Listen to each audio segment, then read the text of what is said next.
Hello everyone, welcome back. आज का हमारा टॉपिक है राउल्ट्स लॉ। राउल्ट्स लॉ किसने दिया था, कब दिया था और ये होता क्या है, ये आज हम सब स्टडी करेंगे। राउल्ट्स लॉ किसने दिया था? मारी राउल्ट नाम के फ्रेंच साइंटिस्ट ने। एक साइंटिस्ट थे, फ्रेंच साइंटिस्ट मारी राउल्ट। उन्होंने ये लॉ प्रपोज किया था 1887 में। कई बुक्स में ये 1886 लिखा होता है, कई जगह ये 1887 लिखा होता है। गूगल पे भी आपको डेट्स ये वेरी करती मिलेंगी, बट आपको ये याद रखना है मारी राउल्ट ने ये लॉ दिया था और ये 1887 में दिया था। डेट अगर याद रही ठीक है, डेट्स आपसे नहीं पूछ रहे हैं, ये जनरल नॉलेज के लिए आपको बता रही हूँ। और ये कौन थे? फ्रेंच केमिस्ट थे। इन्होंने क्या किया, बिहेवियर को स्टडी किया सॉल्यूशंस के, कि सॉल्यूशंस का बिहेवियर कैसे है, उनकी फिजिकल प्रॉपर्टीज किस तरह से वर्क कर रही है, किस क्या क्या है उनकी फिजिकल प्रॉपर्टीज में, वो सब स्टडी किया था इन्होंने। और उसी बेसिस पे इन्होंने अपने राउल्ट्स लॉ दिया था, जिसका नाम इन्हीं के नाम पे बेस्ड है। तभी इस नाम मतलब इस लॉ का नाम है राउल्ट्स लॉ, क्योंकि दिया किसने था? राउल्ट ने। अब राउल्ट लॉ होता क्या है? इन्होंने क्या कहा था कि क्वांटिटेटिव रिलेशनशिप है ये। क्वांटिटेटिव रिलेशनशिप किस किस के बीच में क्वांटिटेटिव रिलेशनशिप दी थी? Between vapour pressure of a component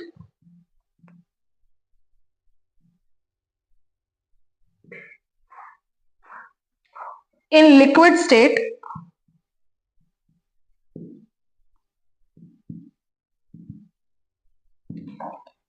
in the solution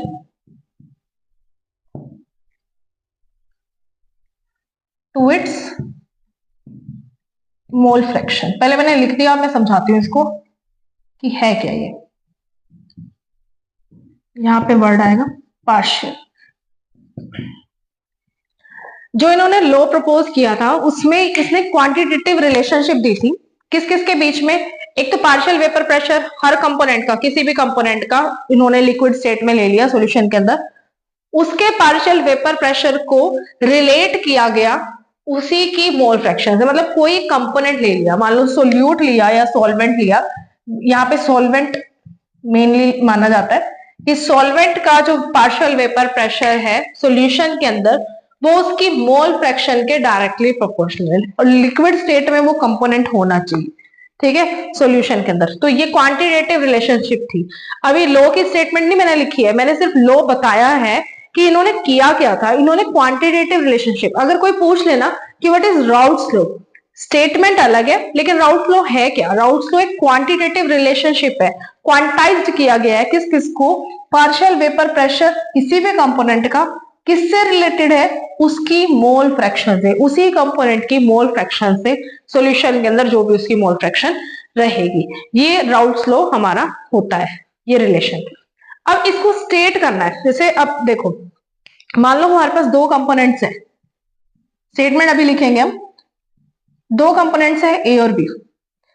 partial vapour pressure A का, यहां लिख रही हूं मैं, पार्शियल वेपर प्रेशर, ए का पार्शियल वेपर प्रेशर है पी ए, ठीक है। ऐसे बी का पार्शियल वेपर प्रेशर हमने डिनोट किया पीबी से। दो कंपोनेंट मान ली, और ए कंपोनेंट रहेगा कौन सा? सॉल्वेंट, ये मैंने हमेशा बताया, और ये सोल्यूट। 1 या ए से हम डिनोट करते हैं सॉल्वेंट को, 2 या बी से हम डिनोट करते हैं सोल्यूट को। मोल फ्रैक्शन बता रखा है, ठीक है, काई से डिनोट करते हैं, और इसकी मोल फ्रैक्शन बी, ये मोल फ्रैक्शन है।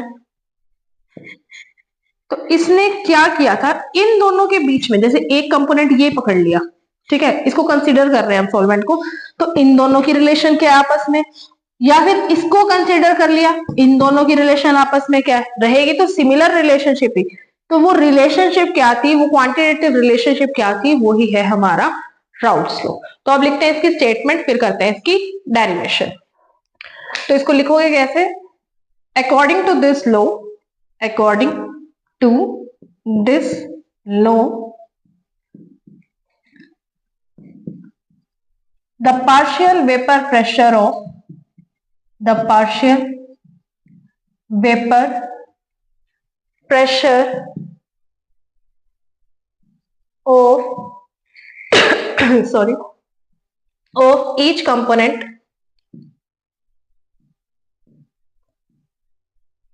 in a liquid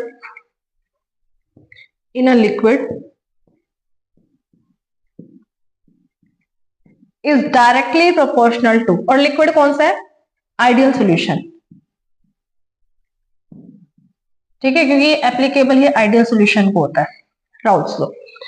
the partial vapour pressure of each component in a liquid कौन सा? Ideal solution, is directly proportional to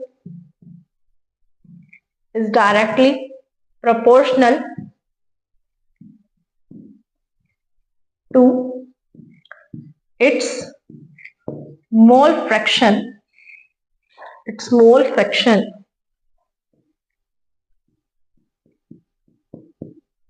in the solution, कि हर कंपोनेंट का जो पार्शियल वेपर प्रेशर होगा एक solution के अंदर वो डायरेक्टली प्रोपोर्शनल होगा उसकी मोल फ्रैक्शन के सॉल्यूशन के अंदर। अब देखो इसको एग्जांपल से समझो।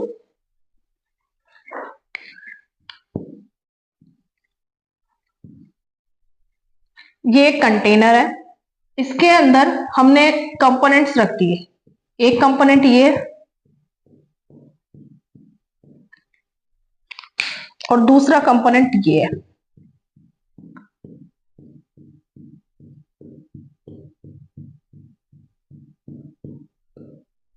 कौन सा कंपोनेंट ज्यादा है इसमें?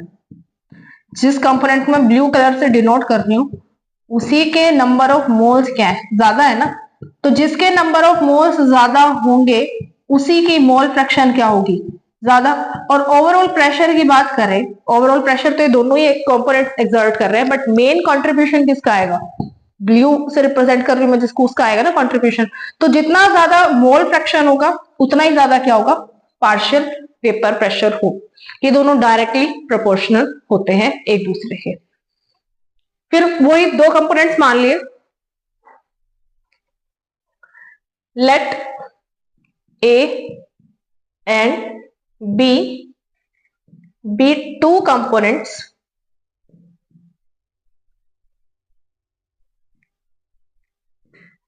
of a binary solution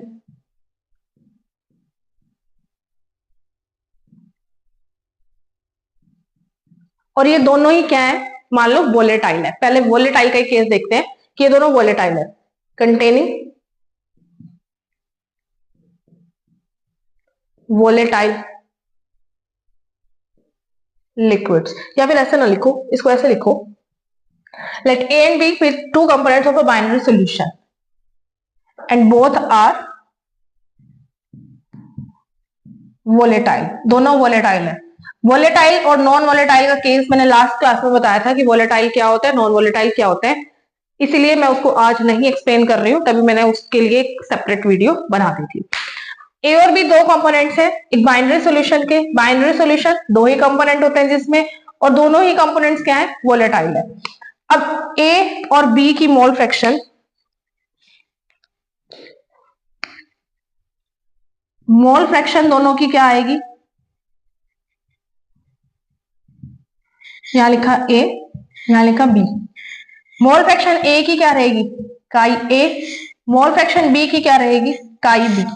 ठीक है, अब यहां पे लिखो इसी के नीचे, let P A not and P B not. ये ना इसी के नीचे लिखना है। मेरे पास स्पेस कम है यहाँ पे बोर्ड पे, तो मैं इसको यहाँ पे लिख रही हूँ, बट आपको ये कंटिन्यूएशन में ऐसे लिखना है कि पहले ये डायग्राम मैंने सिर्फ समझाने के लिए बनाया है, ये नहीं बनाना है। उसके बाद यहां से स्टार्ट करोगे डेरिवेशन कि ए और बी दो कंपोनेंट्स हैं एक बाइनरी सॉल्यूशन के और दोनों ही क्या है? वोलेटाइल है। फिर मोल फ्रैक्शन ए और बी की क्या आ जाएगी? ये काई ए, ये काई बी। फिर पी ए नोट और पी बी नोट क्या है? वेपर प्रेशर है ए और बी का प्योर स्टेट में। ये जो नोट लगाया ना ऊपर, ये प्योर स्टेट को रिप्रेजेंट करता है। ठीक है, let P A not and P B not. यहां पे ये नोट प्योर स्टेट रिप्रेजेंट करता है, हर जगह जो सिंबल है उनका मीनिंग अलग अलग ही होता है. Let P A not and P B not be the vapour pressure of A and B respectively in pure state. Respectively का मतलब तो समझते हो ना कि फर्स्ट वाले के लिए ये, सेकंड वाले मतलब फर्स्ट वाले के लिए ये है, सेकंड वाले के लिए ये है. प्योर स्टेट में इनका वेपर प्रेशर आ गया प्योर स्टेट के अंदर ए और बी का. उसके बाद देखो जो पार्शियल वेपर प्रेशर होगा, पार्शियल वेपर प्रेशर ऑफ ए का अगर पार्शियल वेपर प्रेशर निकालना है, हमने अभी स्टार्टिंग में लिखा था कि क्वांटिटेटिव रिलेशनशिप किस किस के बीच में निकालनी है, पार्शियल वेपर प्रेशर के और मोल फ्रैक्शन के. तो राउल्ट्स लॉ के according partial vapour pressure A का कैसे आएगा, P of A is directly proportional to chi of A. ये रिलेशन है. Partial vapour pressure of each component in a liquid is directly proportional to its mole fraction, जो हमने अभी statement लिखी है. और अगर मैं यहां प्रोपोर्शनैलिटी साइन हटाती हूं तो मेरे पास आएगा प्योर स्टेट का प्रेशर इसी कंपोनेंट का, साथ में ये x लिख दिया मैंने काई ऑफ ए. वो x लिखने की हैबिट लगी हुई है, लिखना काई है, सिमिलर साइज स्ट्रक्चर बनता है इनका, मतलब जो बनाते हैं इसको. तो P of A is directly proportional to chi of A. फिर P of A is equals to P A not partial vapour pressure pure state का मल्टीप्लाइड बाय मोल फ्रैक्शन. तो यहां पे लिख क्या सकते हो, अब इसको देख के क्या पता चल रहा है कि जो पार्शियल वेपर प्रेशर है किसी भी कंपोनेंट का वो किसके इक्वल है, ऑलमोस्ट आइडेंटिकल है किसके, vapour pressure in pure state multiplied by mole fraction of that particular component. तो मैं लिख देती हूं द पार्शियल. इसमें ना जो फिजिकल केमिस्ट्री में थ्योरेटिकल पार्ट है ना वो बहुत ज्यादा चलता है, तो लिखना पड़ता है बार बार. ये थ्योरेटिकल पार्ट ही होता है फिजिकल केमिस्ट्री का, तो लिखना ऑब्वियस है. Partial vapour pressure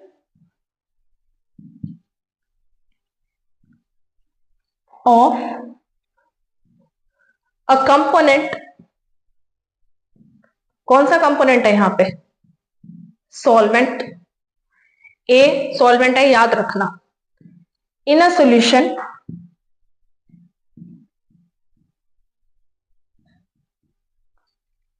is equal to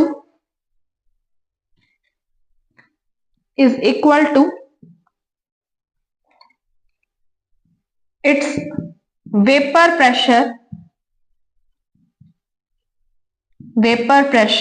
कौन से स्टेट में, प्योर स्टेट में.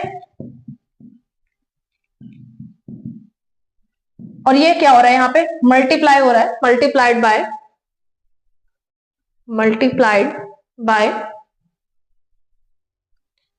It's mole fraction. ठीक है, ये इसकी एक और स्टेटमेंट आ गई राउल्ट्स लॉ की. जो पार्शियल वेपर प्रेशर है किसी भी कंपोनेंट का, यहां पे तो सॉल्वेंट हो रहा है तो मैंने सॉल्वेंट लिख दिया ब्रैकेट में, किसी भी सॉल्यूशन में वो किसके इक्वल होगा, उसके प्योर स्टेट के वेपर प्रेशर के, उसी कंपोनेंट के. ठीक है, multiplied by it's mole fraction. जैसे हमने ए के लिए लिखा ऐसे ही बी के लिए भी आ जाएगा. Similarly partial vapor pressure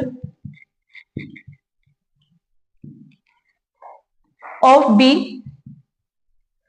partial vapor pressure of B is given by, partial vapor pressure B का कैसे आएगा, PB is directly proportional to chi of B.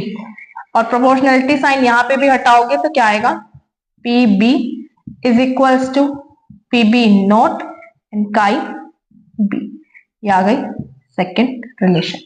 इसको नंबर 1 लिख दो और इसको लिख दो नंबर 2. देखो ये डेरिवेशंस आती है राउल्ट्स लॉ वगैरह की, तो हमें इतना सारा कुछ ही लिखना पड़ता है. फिजिकल केमिस्ट्री डिमांड ही यही करती है कि लेंथ आपकी डेरिवेशन की कितनी है।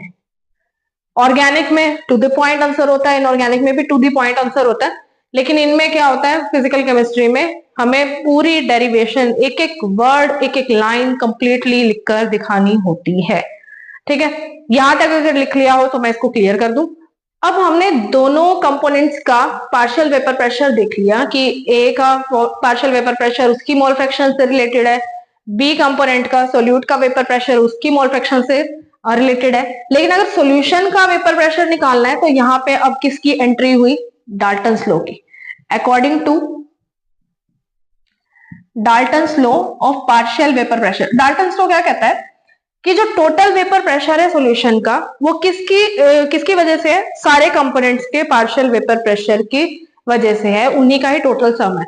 और बात भी सही है कि अगर एक उसमें 1 2 3 4 5 6 कंपोनेंट प्रेजेंट है, टोटल प्रेशर इन 6 के 6 पे ही तो डिपेंड करेगा ना, किसी बाहर वाले पे तो डिपेंड नहीं करेगा। या ये भी नहीं है कि सिर्फ इसका कंट्रीब्यूशन लग रहा है या इसका कंट्रीब्यूशन, सारे कंपोनेंट्स का अपना अपना कंट्रीब्यूशन चल रहा है और उसी की वजह से टोटल वेपर प्रेशर हो जाएगा यहाँ पे सॉल्यूशन का। तो according to Dalton's law of partial vapour pressures,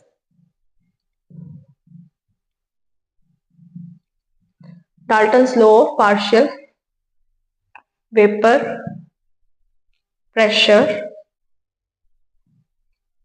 the vapor pressure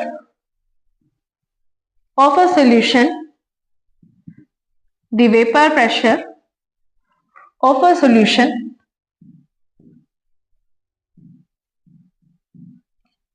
is sum total of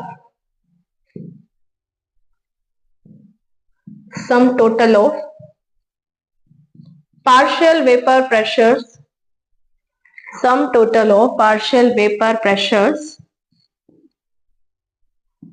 of all the components in the solution। जो बात मैंने कही मैंने सिर्फ वही लिखी है, कुछ एक्स्ट्रा नहीं लिखा है यहाँ पे।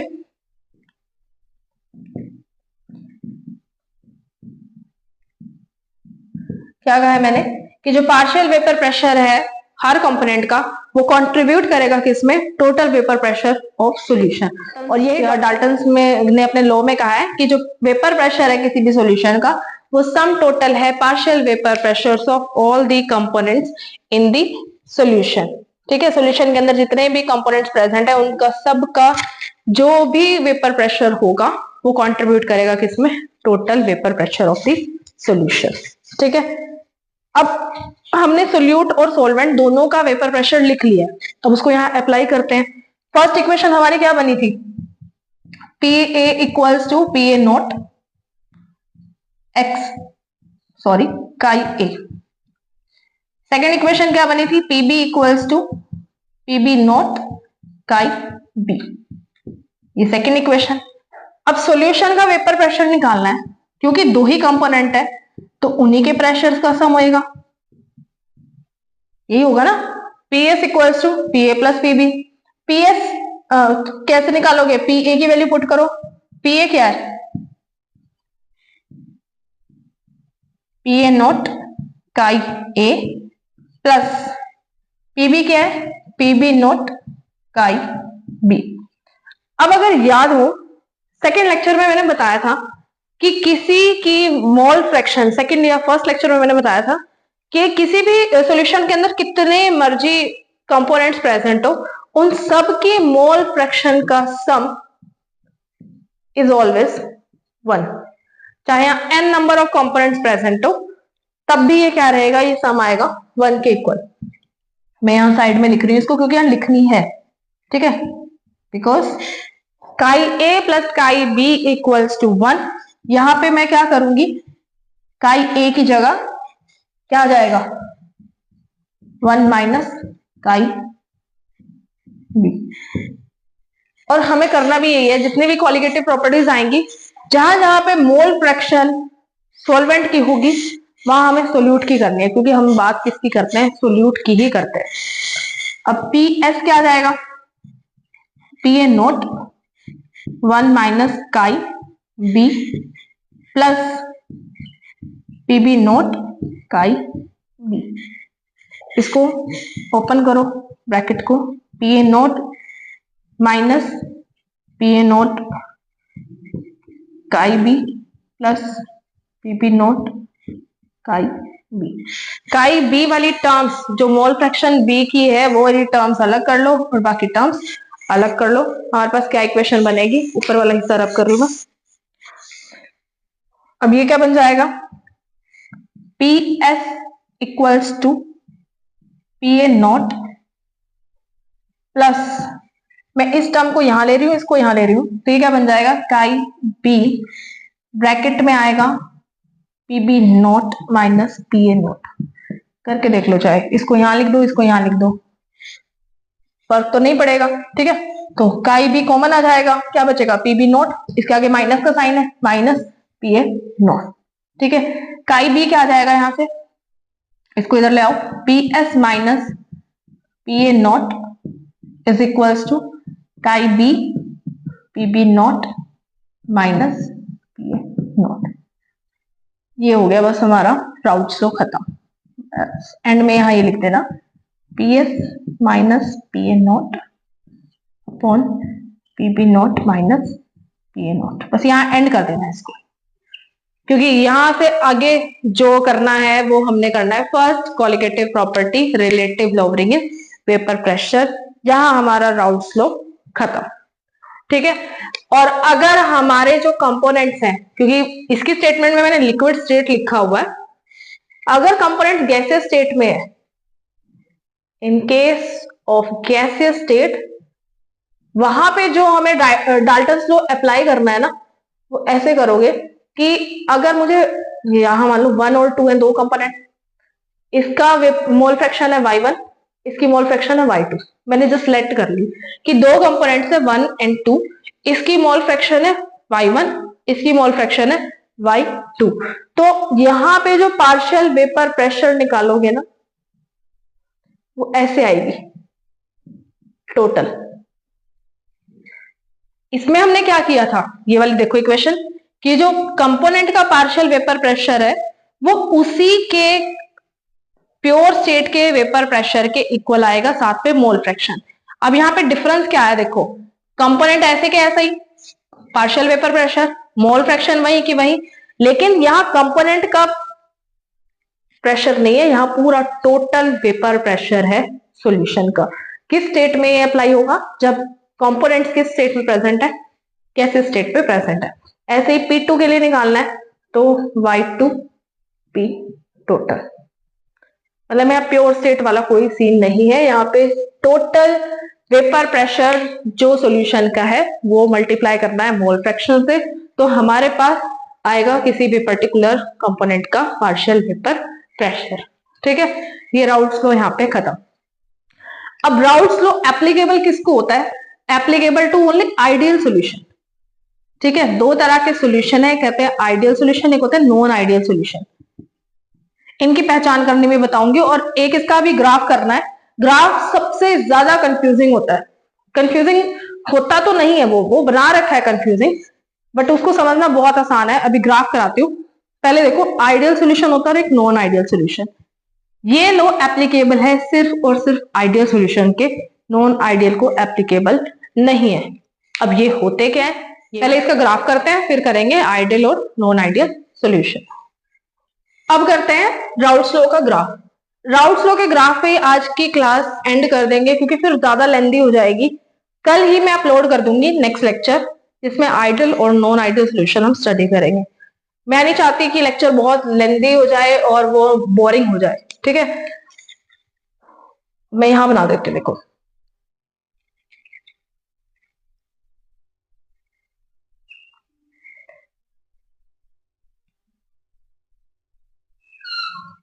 भाई लाइंस थोड़ी टेढ़ी मेढ़ी हो,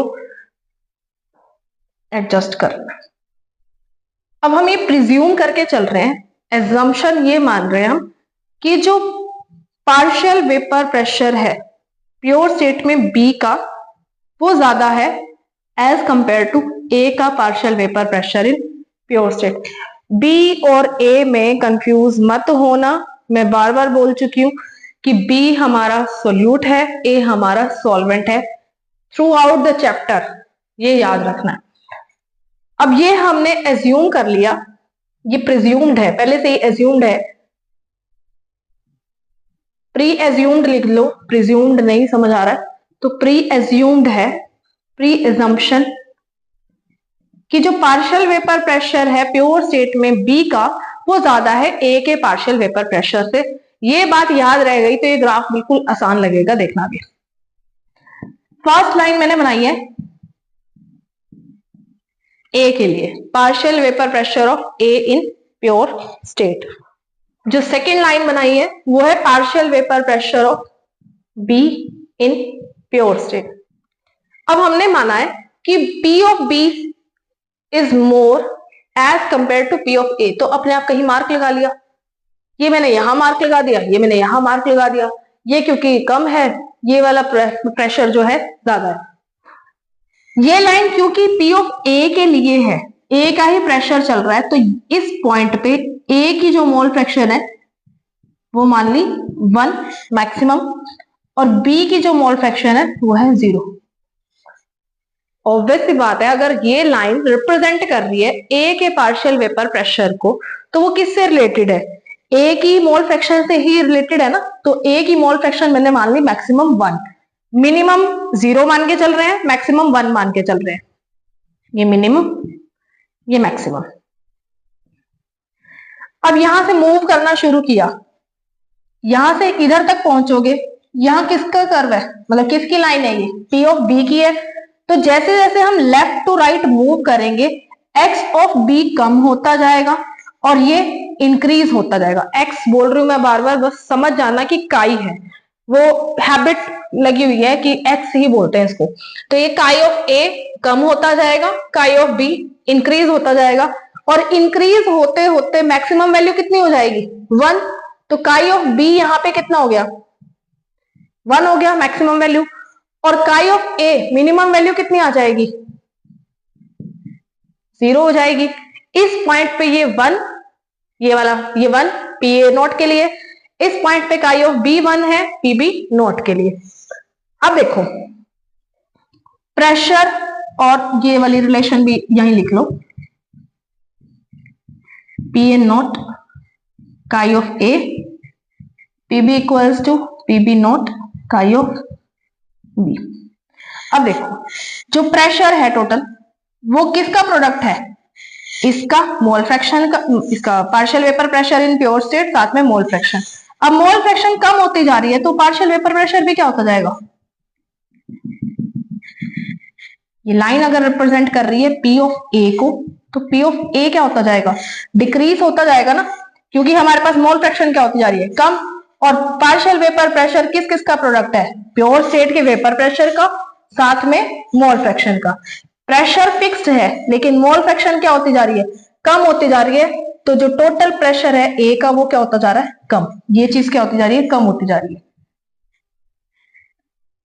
PA not chi of A, मैं दोबारा समझा देती हूँ ये लाइन क्योंकि PB नोट आसान से समझ आ जाएगा अपने आप ही अगर ये समझ आ गया। मैं कह रही हूं अभी जो हमने पूरा राउट्स लॉ पढ़ा है, राउट्स लॉ ने स्टार्टिंग में यही कहा है राउट्स लॉ में कि जो पार्शियल वेपर प्रेशर है हर कंपोनेंट का वो उसकी मोल फ्रैक्शन से इस इक्वेशन से रिलेटेड है।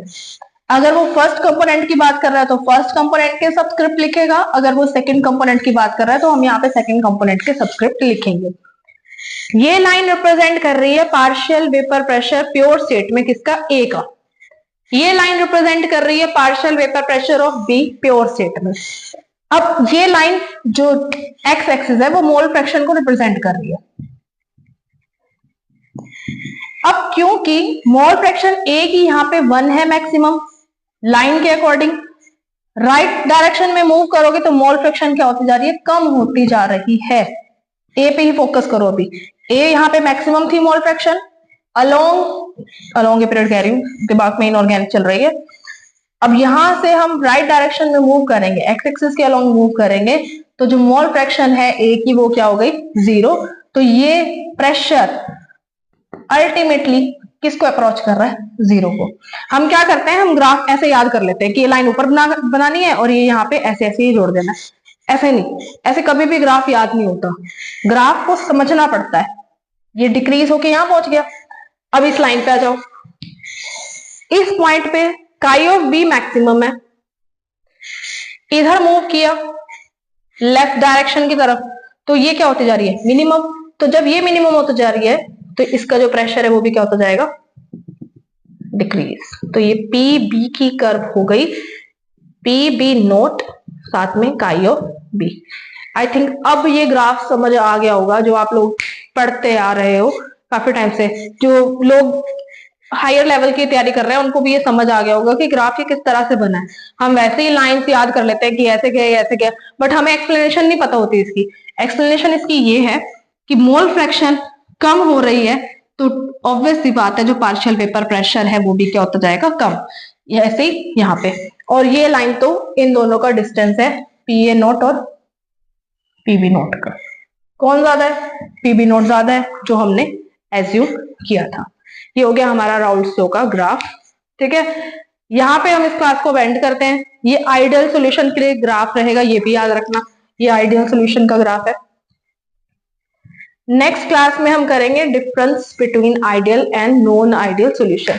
और फिर भी इस टॉपिक में कुछ भी डाउट हो, कोई स्टेटमेंट में कहीं पे भी, तो आप कमेंट में अपने डाउट्स को डाल सकते हैं, आपको उनके आंसर्स मिल जाएंगे।